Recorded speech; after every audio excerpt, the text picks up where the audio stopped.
കോഴിക്കോട് ഇന്നിപ്പോൾ ഹർത്താലാണെന്ന് പ്രേക്ഷകർക്കറിയാമല്ലോ. ചേവായൂരിലെ സഹകരണ ബാങ്ക് തിരഞ്ഞെടുപ്പുമായി ബന്ധപ്പെട്ട് കോൺഗ്രസ് ആഹ്വാനം ചെയ്ത ഹർത്താൽ ഇപ്പോൾ ഭാഗികമാണ് എന്നാണ് നമുക്ക് ലഭിക്കുന്ന വിവരം. സ്വകാര്യ ബസ്സുകൾ ഓടുന്നില്ല, എന്നാൽ KSRTC ബസ്സുകൾ പതിവ് പോലെ സർവീസ് നടത്തുകയും ചെയ്യുന്നുണ്ട്.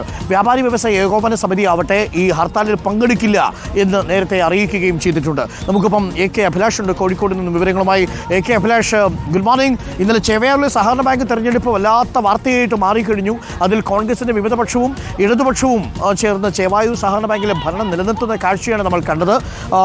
ഇന്നിപ്പോൾ ഇതിൽ പ്രതിഷേധിച്ചുകൊണ്ട് കള്ളവോട്ടാരോപണമൊക്കെ ഉണ്ടായി. കോൺഗ്രസ് നടത്തുന്ന പ്രതിഷേധ സമരം ഏതു ഘട്ടത്തിൽ എത്തി നിൽക്കുന്നു? ഹർത്താൽ പൂർണ്ണമാണോ ഭാഗികമാണെന്നാണ് നമുക്ക് ലഭിക്കുന്ന വിവരം? കടകമ്പോളങ്ങൾ അടഞ്ഞു കിടക്കുകയാണോ അതോ കാര്യങ്ങളൊക്കെ തുറന്നിട്ടുണ്ടോ? ജനജീവിതത്തെ അത് ബുദ്ധിമുട്ടിച്ചിട്ടുണ്ടോ? Abhilash, good morning. Good morning Arun. ഏതായാലും ഇന്നലെ നടന്ന ചേവായൂർ ഈ ബാങ്കുമായി ബന്ധപ്പെട്ട് നടന്ന തെരഞ്ഞെടുപ്പിൽ വിമതപക്ഷം, അതായത് കോൺഗ്രസിന്റെ വിമതപക്ഷം വലിയ തരത്തിലുള്ള ഭൂരിപക്ഷത്തോടു കൂടിയാണ് വിജയിച്ചത്. 11 സീറ്റുകളിലും അവർ വലിയ ഭൂരിപക്ഷത്തോടെ വിജയിക്കുകയും ചെയ്തു. ഏതായാലും ഈ തെരഞ്ഞെടുപ്പിൽ വലിയ തരത്തിലുള്ള ക്രമക്കേടുകൾ നടന്നുവെന്നും പോലീസിനെ കൂട്ടുപിടിച്ച് തെരഞ്ഞെടുപ്പ് അട്ടിമറിച്ചു എന്നാണ് കോൺഗ്രസിന്റെ ആരോപണം. ഏതായാലും ഇതിൽ പ്രതിഷേധിച്ചുകൊണ്ടാണ് ഇന്നിപ്പോൾ ഹർത്താൽ പ്രഖ്യാപിച്ചിരിക്കുന്നത്. ഇന്ന് രാവിലെ 6 മണി മുതൽ വൈകിട്ട് 6 മണി വരെയാണ് ഹർത്താൽ പ്രഖ്യാപിച്ചിരിക്കുന്നത്. ഏതായാലും നമുക്ക് ദൃശ്യങ്ങളിൽ നിന്ന് തന്നെ കാണാൻ കഴിയും. കാരണം ഈ ഹർത്താൽ ഭാഗികമാണ്. ഏതാണ്ട് വാഹനങ്ങൾ മുഴുവനുമായി റോഡിൽ നിരത്തിലുണ്ട്. കാരണം സ്വകാര്യ വാഹനങ്ങൾ രാവിലെ ആദ്യഘട്ടത്തിലൊക്കെ വിട്ടുനിന്നിരുന്നെങ്കിൽ ഇപ്പോൾ സ്വകാര്യ വാഹനങ്ങൾ കൂടി നിരത്തിലിറങ്ങുന്ന ഒരു സാഹചര്യമുള്ളത്.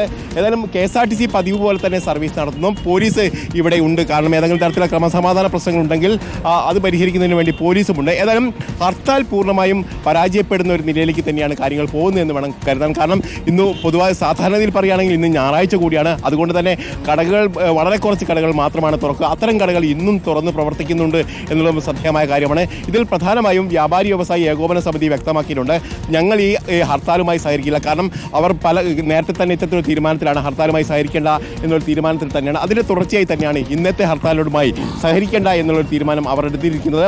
അതോടൊപ്പം തന്നെ ഹോട്ടലുകൾ അടക്കമുള്ള വ്യാപാര സ്ഥാപനങ്ങളും ഇന്ന് തുറന്ന് പ്രവർത്തിക്കുകയും ചെയ്തിട്ടുണ്ട്. ഏതായാലും ഇന്ന് രാവിലെ 10 മണിയോടുകൂടി DCC ഓഫീസിൽ നിന്ന് കോൺഗ്രസ് നേതൃത്വത്തിൽ ഒരു പ്രതിഷേധ മാർച്ച് നടത്തുമെന്നാണ് അവർ അറിയിച്ചിരിക്കുന്നത്. ഇന്നലെ നടന്ന ഈ ബാങ്ക് തെരഞ്ഞെടുപ്പുമായി ബന്ധപ്പെട്ട വലിയ തരത്തിലുള്ള സംഘർഷം ഉണ്ടാവുകയും അവിടെ ഉണ്ടായിരുന്ന MK രാഘവൻ MP-ക്ക് നേരെ കയ്യേറ്റ ശ്രമം ഉണ്ടാവുകയും അതോടൊപ്പം തന്നെ KPC ജനറൽ സെക്രട്ടറിയായ PM നിയാസിന് പരിക്കേൽക്കുകയോ ചെയ്തിരുന്ന ഒരു സാഹചര്യം ഉണ്ടായിരുന്നു. ഇതിലൊക്കെ പ്രതിഷേധിച്ചുകൊണ്ടാണ് ഇന്ന് ഹർത്താൽ നടത്തുന്നത്. ഏതായാലും ഹർത്താൽ ഈ ഘട്ടത്തിൽ ഭാഗികമാണ് എന്ന് വേണം പറയാൻ. ഏതായാലും കോൺഗ്രസിന്റെ ഈ പ്രതിഷേധ മാർച്ച് തുടങ്ങുന്ന സമയത്തിൽ അവർ ഏതെങ്കിലും തരത്തിൽ റോഡ് ഉപരോധിക്കുകയോ അല്ലെങ്കിൽ കടകൾ അടപ്പിക്കാനുള്ള ശ്രമം നടത്തുകയോ ചെയ്യുമോ എന്ന് അറിയില്ല. ഏതായാലും ഇപ്പോൾ ഹർത്താൽ ഭാഗികമാണ്. അരുൺ.